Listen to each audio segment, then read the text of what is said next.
ചാലിയാറിലും ഇന്ന് തെരച്ചിൽ തുടരുകയാണ്. ചാലിയാറിലെ അന്തിമഘട്ടത്തിലാണ്. നമുക്കറിയാം, ഇതുവരെ അടിഞ്ഞ മൃതദേഹങ്ങളുടെ 1/3 ചാലിയാറിലായിരുന്നു ഉണ്ടായിരുന്നത്.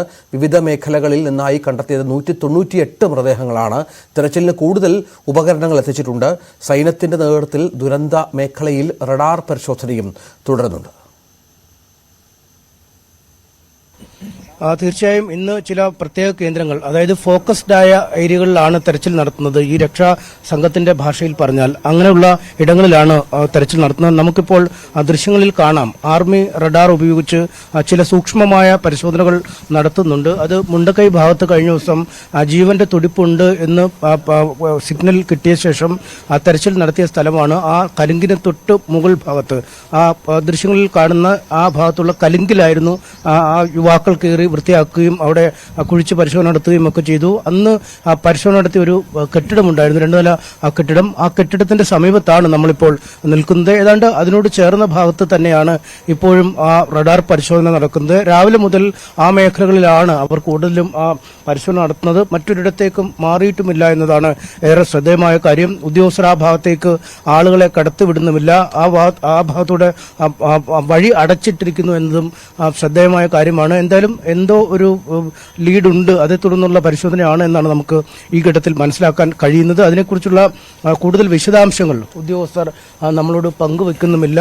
ആ ഉദ്യോഗസ്ഥർ അവിടെ തന്നെ നിലയുറപ്പിക്കുന്ന കാഴ്ചയാണ് കാണാൻ കഴിയുന്നത്. എന്തായാലും നമുക്ക് ശുഭകരമായത് എന്തെങ്കിലും കിട്ടുമോ എന്ന് പ്രതീക്ഷിക്കാം. ഒപ്പം ഈ അട്ടമല ഭാഗത്ത് തമിഴ്നാട് ഡോഗ് സ്ക്വാഡിന്റെ പരിശോധനയിൽ മൃതശരീരം ഉണ്ടാവാനുള്ളൊരു നേരിയ സാധ്യത കാണുകയും 4 സ്ഥലങ്ങൾ ഇതേ തുടർന്ന് അവിടെ മാർക്ക് ചെയ്യുകയും ചെയ്തു. അവിടെ ഫയർഫോഴ്സിന്റെ നേതൃത്വത്തിൽ ഇപ്പോൾ മണ്ണുമാന്തി യന്ത്രങ്ങൾ ഉപയോഗിച്ചുള്ള പരിശോധനകൾ നടക്കുകയാണ്. പരിശോധന ഇനിയും പൂർത്തിയായിട്ടില്ല എന്ന് മനസ്സിലാക്കാൻ കഴിയുന്നു. എന്തായാലും അവിടെ ആ പരിശോധന നടത്തിയാൽ മൃതദേഹങ്ങൾ കണ്ടെടുക്കാമെന്ന ഒരു പ്രതീക്ഷയുണ്ടെന്ന് നമുക്ക് മനസ്സിലാക്കാൻ കഴിയുന്നു. ഒപ്പം ഈ മുണ്ടക്കൈ ഭാഗത്തിന് സമീപത്ത് തന്നെ ഉള്ള ഈ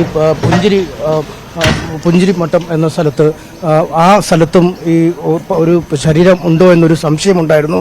അവിടെ രൂക്ഷമായ ഗന്ധം രക്ഷാപ്രവർത്തകർക്ക് അനുഭവപ്പെടുകയും അവർ അത് ഉദ്യോഗസ്ഥരോട് പറയുകയും ചെയ്തു. തുടർന്ന് മണ്ണുമാന്തി യന്ത്രങ്ങൾ ഉപയോഗിച്ച് അവിടെ പരിശോധന നടത്തിയെങ്കിലും അവിടുന്ന് ഒന്നും കണ്ടെത്താൻ കഴിഞ്ഞിട്ടില്ല. അതുകൊണ്ട് ആ ശ്രമം ആ ഭാഗത്ത് അവർ ഉപേക്ഷിച്ചിരിക്കുകയാണ്. എന്തായാലും വളരെ സജീവമായി തന്നെ തെരച്ചിലുകൾ നടക്കുന്നു.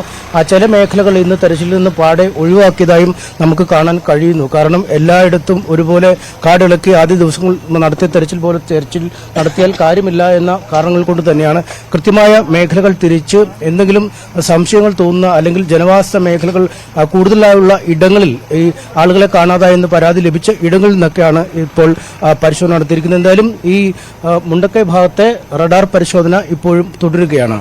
കഴിഞ്ഞ ദിവസം മുണ്ടക്കൈ ഭാഗത്ത് ഒരു സിഗ്നൽ ലഭിച്ചതിനെ തുടർന്ന് വീണ്ടും പരിശോധന നടത്തിയ ആ കെട്ടിടമാണിത്. ഇതിന്റെ ഈ മുറികളൊക്കെ തകർത്ത് ഇതിനകത്ത് കുഴിച്ചൊക്കെ അന്ന് പരിശോധന നടത്തുകയും ചെയ്തു. ഒപ്പം ഇതിന്റെ വശത്തേക്ക് ഈ മുറികൾക്കുള്ളിലുള്ള പരിശോധനയ്ക്ക് ശേഷം ഇതിന്റെ വശത്തേക്ക് ഇതിന്റെ മറുവശ ഭാഗമുണ്ടായിരുന്നു. ആ ഭാഗത്തു നിന്നും ഒരു അനുകൂല സിഗ്നൽ ലഭിച്ചിരുന്നു എന്നാണ് പറയുന്നത്. 3ാമത്തെ സിഗ്നൽ ലഭിച്ചത് എനിക്ക് മുന്നിൽ കാണുന്ന ഈ ഭാഗത്തു നിന്നാണ്. ആ ഭാഗത്ത് പരിശോധന നടത്തിയെങ്കിലും ഒന്നും ലഭിച്ചില്ല. അന്ന് ഇളക്കി മറിച്ചിട്ട മണ്ണാണിത്. ഒപ്പം അതിന്റെ തൊട്ട് താഴെ നമുക്ക് ഒരു കലുങ്ക് കാണാം. ആ കലുങ്കാണ് ആദ്യത്തെ ദിവസം ആദ്യത്തെ പോസിറ്റീവ് സിഗ്നൽ ലഭിച്ചത്. ആ കലുങ്കിൽ നിന്നാണ്. ആ കലുങ്കിന്റെ അടിഭാഗം തുറന്നുള്ള പരിശോധന നടത്തി.